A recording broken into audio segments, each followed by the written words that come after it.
Hey there, my wedding planning friends, and welcome back to my channel. If this is your first time here, thanks so much for clicking on my video. I'm Emily Summer. I'm a wedding planner based in Montana, and I'm also the owner of Velvet Bride, which is a wedding dress store here in Missoula, Montana. And I make weekly videos on wedding planning tips and advice. So today's video, we're going to talk all about your wedding day timeline and how to create one, especially if you are not having a wedding planner or a wedding coordinator that is going to do this for you.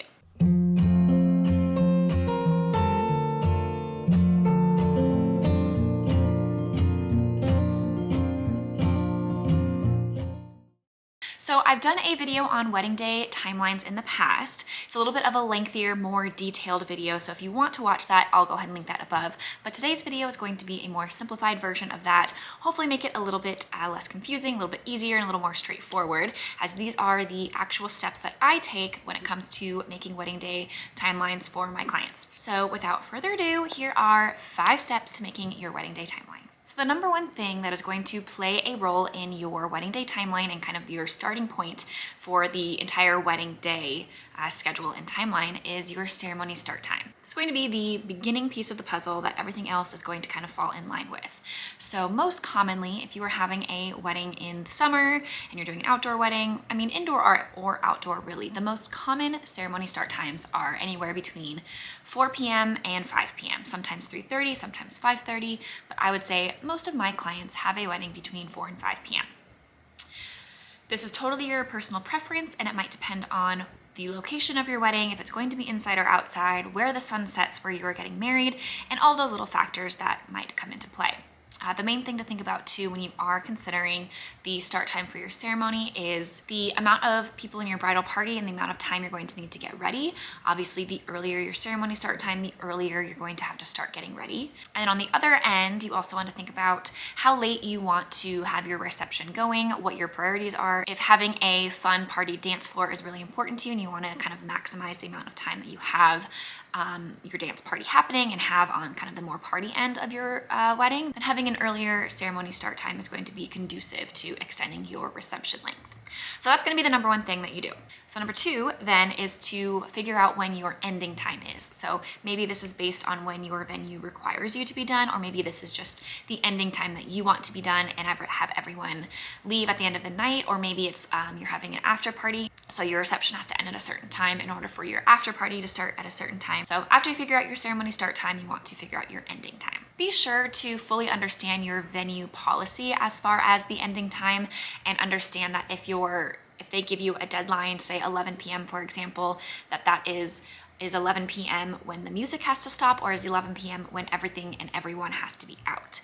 If that's your vacate time, then you need to make sure that everything is ending a little bit before that so that you have a chance to get everyone off the premise. Make sure your transportation, shuttles, and everything are coming prior to that to make sure everyone is off the premise and that you're able to get all of your decorations and personal items and everything out in time for that vacate time. Number 3, a huge factor in your overall timeline, especially your photography timeline, is deciding if you're going to do a first look or not. The reason this plays such a big role in your wedding day timeline is having a first look really kind of sets the schedule for all of your photos. So if you do a first look, that allows you to do a lot of your portraits, bridal party portraits, bride and bridesmaids, groomsmen, all of those photos prior to the ceremony. So if you're able to do that, that leaves a lot of extra time after the ceremony to do all of your family portraits, to do all of your bride and groom portraits, and be able to have a little bit more time to mingle with guests, so you're not clogging that entire cocktail hour and maybe even potentially past cocktail hour with bridal party photos and other portraits that you don't have time to do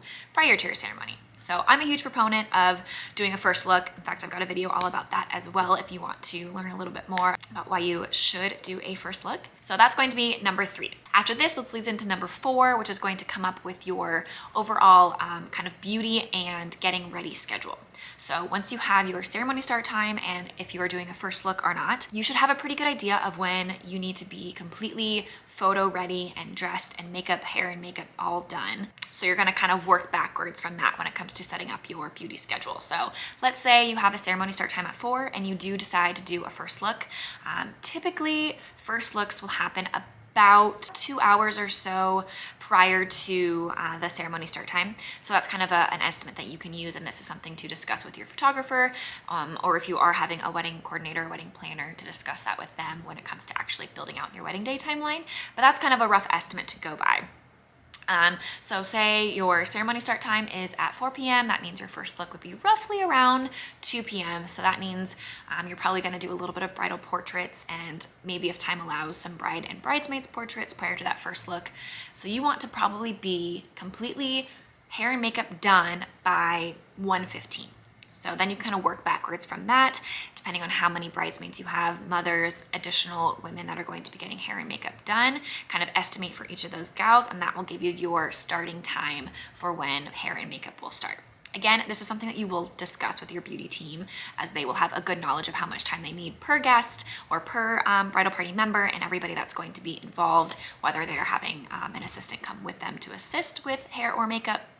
Those are all going to play a role in the overall beauty schedule. So that will be your next step. And then once you have those 4 core items finalized, this is when you will go in and fill in all of your vendor details. So typically you'll start with food and beverage. So you already have your ceremony start time, your ending time. So then you can go in and decide when your food and beverage needs to happen. So we'll start with food.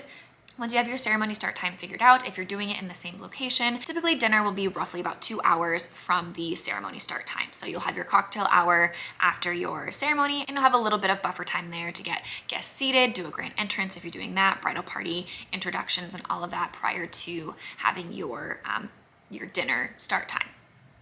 Now, if you plan to have appetizers served at your cocktail hour, the setup and start time for your caterer to arrive is going to be a little bit sooner. So decide that during this step and communicate with your caterer on what time they need to arrive. This goes to beverages as well. So whoever is bartending and providing the bar services for your wedding, the first thing you'll need to decide is if you want alcohol available for your guests upon arrival. If you have people arriving prior to the ceremony, if you want them to be able to get a drink right when they arrive and have it at the ceremony, or if you want alcohol services to start at the end of the ceremony right at cocktail hour. This will determine what time the bar will come to set up. So make that decision and then communicate with them on their vendor arrival times. At this point, you probably have been communicating with your photographer as well on kind of the overall photo schedule, and a lot of times your photographer will come up with their photo timeline for the day. So just make sure you're in communication with them and that the plans that you have for your schedule are lining with what their photography schedule is going to be as well. And likely you're hiring them for a specific set of hours, so you'll just go in and kind of adjust the start and ending time for that based on the other items that you have scheduled out for your wedding day. You'll go in and set up your transportation schedule, as that if you are providing transportation services for your guests, your DJ and your music, which should be pretty self-explanatory once you have your ceremony and reception start and ending time solidified, and then all of your decor and flowers. So kind of the setup start time of when people can arrive to deliver the flowers, installation time necessary for installing any flowers, setting up your reception space, rental deliveries, and all those things will happen in this step. Having a wedding day timeline and an actual scheduled out detailed timeline is going to make your wedding day run so much smoother. It's going to make things a lot easier and more stress-free for you as well, to know that everything will happen at the set time and that all vendors are on the same page and have a copy of this wedding day timeline. So hopefully these 5 steps will make that a little bit easier for you and a little bit more straightforward when it comes to a starting point for even creating a wedding day timeline. Hopefully you found this video helpful. If you did, please like and subscribe to get weekly videos on wedding planning tips and advice, and we'll see you next week.